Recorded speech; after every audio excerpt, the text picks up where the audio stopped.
चलिए आज हम स्टार्ट कर रहे हैं मेमोनिक टेक्निक से वर्ड। चलिए हम सबसे पहला वर्ड लिखते हैं फिएस्को।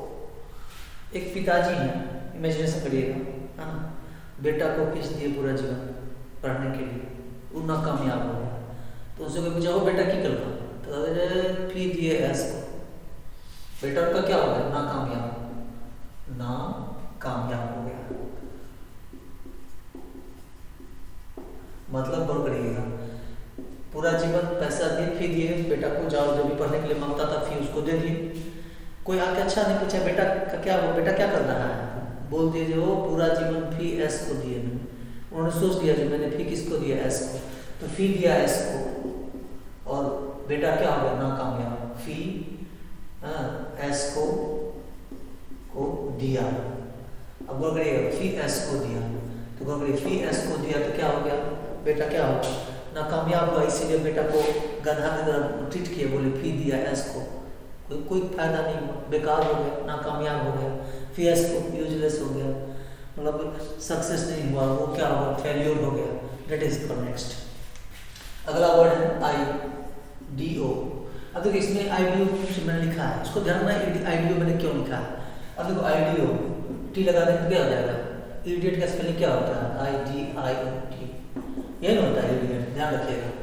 साइनो क्या होता है, S Y no, sign, sign को बोलते हैं शॉर्ट में क्या साइनो बोलते हैं, पर्यायवाची एक जैसा भी नहीं रखने वाला। तो ई डी आई ओ साइनो, टी हट गया, साइनो। इसमें क्रेसी, क्रेसी वर्ड आप जानते हैं, सी वाई लगता है क्रेसी में, देखो तीन को जोड़कर हम एक वर्ड बनाते हैं। इसका मतलब क्या होगा, ध्यान रखिएगा, मतलब क्या, अगर इडियट और क्रेसी दोनों इक्वल होगा तो क्या कहलाएगा, बताइए। सबसे बेकार मूर्ख नहीं होगा जो मान लीजिए कि कहीं का क्रेसी जो है, रूल जो है, हाँ, अब मूर्ख दोनों एक ही जैसा, जो मूर्ख जिसको बोलते हैं वो रूल ही है, रूल ही मूर्ख है, मूर्ख ही रूल है। मतलब जहाँ वो कहानी पढ़ा होगा आपने, अंधी नगरी चौपट राजा, टके सिर भांजी टके सिर खाजा। अंधा नगरी चौपट राजा, टके सिर भांजी टके सिर खाजा, जस्ट लाइक दैट। ये भी वर्ड वैसा ही है, कैसे भर रही है, देखिए इसमें वो वज्र मूर्ख होता है, इसका मतलब होगा वज्र मूर्ख।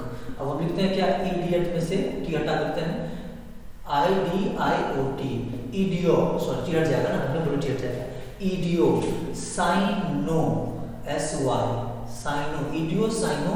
हाँ, क्रेसी में खाली सी वाई जो है एस वाई हो जाएगा, क्या हो जाएगा, idio cyano cracy. इडियो cyano cracy मतलब क्या हो जाएगा, आप इतना मान के चलिए जो क्रेसी कहीं का जो रूल है एकदम मूर्खता वाला रूल है, तो इडियट मूर्खता वाला है, ठीक है, घोर मूर्ख हो गया। इसका मतलब क्या होगा, वज्र मूर्ख। हाँ, ये एक ऐसा लक्षण होता है जो निगेटिव होता है, वज्र मूर्ख बोलते हैं इसको, इडियोसाइनोक्रेसी। इडियोसाइनोक्रेसी का मतलब क्या हो जाएगा, वज्र मूर्ख हो जाएगा। अब मैंने कैसे याद करवाया था, इडियोसाइनोक्रेसी का स्पेलिंग कैसे याद करेंगे, इडियट में से टी हट जाएगा, साइनो में साइनो रहेगा, और क्रेसी में जो लास्ट में सी वाई होता है वो एस में बदल जाएगा, हो गया इडियोसाइनोक्रेसी, वज्र मूर्ख हो गया।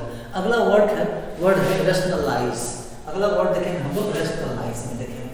अब रेशनलाइज क्या होता है, रेशनलाइज, रेशनल वर्ड से याद रखिए, रेशनल वर्ड का मतलब क्या होता है, रेशनल जो वर्ड होता है, आप गौर करिएगा, एक सेकेंड साइलेंट कर देते हैं। रेशनल जो वर्ड होता है, रेशनल होता है रेशनल नंबर, एक होता है इमेजिनरी नंबर। जो एक रेशनल नंबर क्या होता है ना, आप मैथमेटिक्स पढ़ेंगे तो आपको पता होगा, और इमेजिनरी नंबर क्या होता है ये भी आपको पता होगा।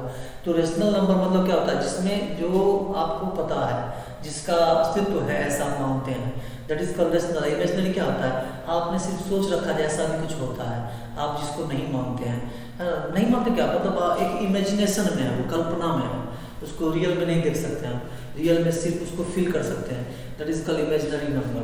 अब यहाँ पे कोई ऐसा नंबर जो हम सिर्फ इमेजिनेशन में समझते हैं जैसा हो सकता है, वो इमेजिनरी। रेशनल नंबर से रेशनलाइज करते हैं, मतलब क्या, किसी चीज में अगर हम सही दृष्टि से उसको देख करके उसमें लॉजिकली सोचते हैं, दैट इज कॉल्ड रेशनलाइज करते हैं।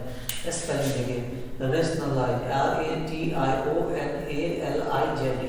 दैट इज कॉल्ड रेशनलाइज, मतलब युक्ति संगत, तर्क संगत, लॉजिकल, इसको आप बोल सकते हैं सैनोनिम लॉजिकल, जो लॉजिक से संबंधित हो, जो इमेजिनेशन से अनरियल कंडीशन समझते हो, रियल कंडीशन से संबंधित, इसको रेशनलाइज करना। अगला वर्ड देखिए, बहुत अच्छा वर्ड है ना, जो हम लिख रहे हैं, आप लोग कॉपी पे इसको तोड़ कर तुरंत करिएगा वर्ड, तो वर्ड हमेशा के लिए आपका हो जाएगा। जैसे मैंने इडियोसाइनोक्राइसिस को किया था, है ना। और फिर उससे पहले पिताजी वाला जो बताया था मैंने, जो फीस दिया इसको, है ना। तो क्यों बोला? क्योंकि बेटा को सब ने पैसा दिए पढ़ने के लिए, वो बेफल हो गया, नाकामयाब हो गया, घोर असफल हो गया, है ना। तो घोर असफलता हाथ लगी उनके जीवन में, पैसा से व्यर्थ हो गया उनका, घोर असफलता हाथ लगी। तो फिर उनको पूछा जो बेटा क्या बोलो की कहे चाह पहले जब फी दिलिए ऐस के दिलिए, बेटा को गधा का बोलना फी दिया ऐस को बेकार हो नाकामयाब। अब देखो एनो, अनु मलिक का नाम सुने होंगे हम, अनु में ANU होता है, तो ANO लिखेंगे अनु, हाँ। अब मलिक में MALIC होता है, हम लिखेंगे अनोमली जो है अनियमित है, उसको टाइम पे बुलाओ पंक्चुअल नहीं आएगा, वो विसंगति है। तो बेचारा अनोमली जो क्या है, संगीतकार है, लेकिन जब तबला पे आप बैठेंगे ना तो वो संगति नहीं देंगे किसी का। जैसे ताल में ताल मिला के चलते हैं ना, वो ताल में ताल मिला के नहीं चलते, असंगति रहते हैं हमेशा एक जैसा नहीं। कोई कहता है हम पूरब जा रहे हैं, तो हम पश्चिम जा रहे हैं, असंगति विसंगति, इसको बोलते हैं अनोमली। अनोमली क्या है? संगति नहीं देते हैं, मतलब वो ताल में ताल नहीं मिलाते हैं, वो उनका एक अलग दुनिया है, वो सबसे अलग भिन्न चलते हैं, that is called anomaly. Anomaly से याद के अनोमली म्यूजिक में बड़ा नाम है उनका, लेकिन हम ठीक उनका एग्जाम्पल लेकर के उल्टा हम इस वर्ड को याद रख सकते हैं। अनोमली जो है, जैसे ही बैठे तो संगत होता है ना, संगति मतलब क्या होता है? संगत जो आप हारमोनियम ले लीजिए, हम तबला ले लीजिए, दोनों का म्यूजिक जब आपस में मिलेगा वो संगति कहलाएगा। लेकिन जो अनोमली जैसे क्या करते हैं, वो संगति नहीं करते, असंगति करते हैं। वो जैसे उधर का साथ होता है पाधानिशा, वो पाधानी पे रहते हैं, मतलब उनका अलग ही दुनिया आता है, that is called anomaly. Anomaly मतलब क्या हो जाएगा? तो असंगति या विसंगति। एनोमली करके याद रख सकते हैं इसको, असंगति या विसंगति। अगला है मलिंगा। मलिंगा वर्ड आप सब जानते हो, मलिंगा में यहाँ पे ए लगता है ना, हम ए नहीं लगाएंगे, मलिंगा को याद रखेंगे और ER जोड़ देंगे, मलिंगा। अब मलिंगा क्या है? मलिंगा बेचारा बहुत मेहनती है, बहुत मेहनती प्लेयर है, वो दुनिया में बहुत अच्छा नाम भी कमाया है। तो उसके पीछे एक वजह है, नाम कमाया है तो उन्होंने कभी भी आलस नहीं किया है। लेकिन ठीक मलिंगा अगर आलस करने लगे तो मलिंगा नहीं रह जाएगा, क्या हो जाएगा? मलिंगर हो जाएगा। मतलब आलस करना, ढोंग करना, काम से भागना, दैट इज कॉल्ड मलिंगर। अगर मलिंगा मलिंगा अब मलिंगर हो गया, मतलब अब वो काम मेहनत नहीं करना चाहता है, भागता है बंदा। तो जो क्रिकेटर बहुत मेहनती है वो मलिंगा है, जो सीधे कहता है मलिंगा नहीं है, हम नहीं करना चाहते हैं, मतलब वो बीमारी का ढोंग कर लेगा, बुखार लग गया, अरे दैया ये सब करके मलिंगर हो जाएगा, है ना। जैसे कि कहीं पे बचपन में बहुत ज़्यादा सब मलिंगा नहीं था, हाँ मलिंगर था, कहीं कि स्कूल जाने की बात होती तो पेट दर्द हो रहा है, फीवर हो रहा है ना, ये हो रहा है वो हो रहा है, बहुत सारा बीमारी का बहाना ढोंग बनाना मलिंगर होता है। तो मलिंगा कभी मलिंगर नहीं बना, इसीलिए आज वो इंटरनेशनल क्रिकेटर बना।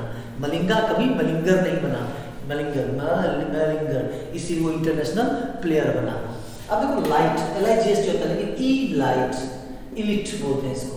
अब गौर करो, जब कोई व्यक्ति समाज का लाइट हो तो वो इलिट हो जाएगा। क्यों? समाज का लाइट क्या? मतलब भ्रांत लोग, समाज उन्हीं की वजह से जाना जाता है।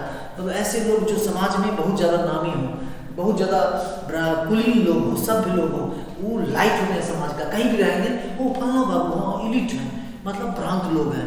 इसको आप किसी व्यक्ति के दिमाग से एडजस्ट कर लें कि वो हमारे समाज का क्या है, एक लाइट है। समाज में जब तक है लोगों के नाम से हमको जानते हैं, तो हमको जानते हैं, इसको लाइट है, लीट है ना, लाइट लीट है।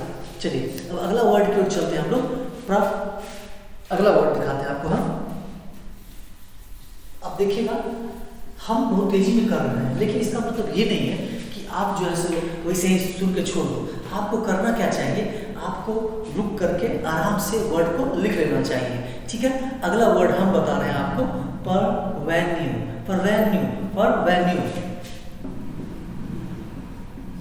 क्या कहा मैंने? परवेन्यू। अब परवेन्यू का मतलब क्या होता है? परवेन्यू का मतलब क्या होता है? नवाब। परवेन्यू का मतलब नवाब। परवेन्यू मतलब क्या है? परवेन्यू का मतलब क्या? नवाब होता है। इसको याद कैसे देंगे? परवेन्यू, पर वे नु, पर वेनु, पर वेनु, पढ़ करिए, पढ़ वेनु। हाँ, अगर बनना हो नवाब तो पढ़ वेनु, पर वेनु, पर वेनु। पढ़ को पर में याद रखिए, पर वेनु मतलब पढ़ो वेनु, वेनु नाम है, पढ़ो वेनु। अगर तुमको बनना हो नवाब, हाँ, लेकिन वो तुम नहीं अगर बनना चाहते हो नवाब, हाँ, तो ये नवाब मतलब ये भी वेनु का अर्थ होता है नवाब, कल का सेठ, है ना। कल का सेठ समझते हैं, जो अपने आप को समझता है, जो हम कार्य में सेठ है, पहले या तो पास्ट में या फ्यूचर में सेठ थे हम या सेठ हो जाएंगे, दैट इज कॉल्ड पर वेन्यू। पर वेन्यू मतलब क्या होगा, पर वेन्यू, वेन्यू नाम है, पर वेन्यू, हाँ, मतलब नवाब और कल का सेठ। चलिए हम आज जितना है करना देते हैं, इसको देखें, फिर अगर लाइक पसंद आए तो बोलिएगा। ऐसे और भी कई से आप कमेंट करें, और भी कई सारे इस टाइप का वर्ड हम बताएंगे आपको, लेकिन लाइक आए तो बाय बाय।